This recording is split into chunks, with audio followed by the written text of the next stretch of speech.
పశ్చిమ బెంగాల్లో ఓటర్ల జాబితా తయారీలో అవకతవకలకు పాల్పడినట్లు ఆరోపణలు ఎదుర్కొంటున్న నలుగురు అధికారులపై వేటు పడింది. ఆ నలుగురు అధికారులను సస్పెండ్ చేసి వారిపై కేసు నమోదు చేయాలన్న ఈసీ ఆదేశాలతో బెంగాల్ ప్రభుత్వం ఓ మోస్తరు చర్యలు తీసుకుంది. నలుగురు అధికారులను సస్పెండ్ చేసినట్లు కేంద్ర ఎన్నికల సంఘానికి తెలియజేసింది. అయితే అధికారులపై ఎఫ్ఐఆర్ నమోదు చేయడానికి మమతా బెనర్జీ ప్రభుత్వం నిరాకరించింది.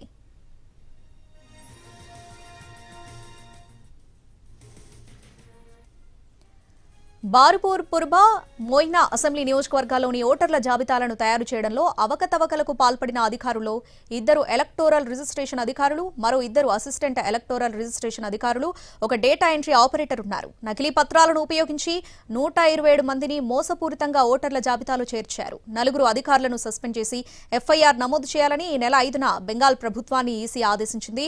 దీంతో నలుగురు అధికారులను సస్పెండ్ చేశామని పోల్ ప్యానెల్ కు తెలిపారు బెంగాల్ చీఫ్ సెక్రటరీ మనోజ్ పంత్. అంతర్గత విచారణ తర్వాతే ఆ నలుగురి అధికారులపై తదుపరి చర్యలు తీసుకుంటామని పోల్ ప్యానెల్ కు తెలిపారు. శాఖాపరమైన విచారణ పూర్తయిన తర్వాతే ఎఫ్ఐఆర్ నమోదు చేయాలా వద్దా అనే దానిపై నిర్ణయం తీసుకుంటామన్నారు.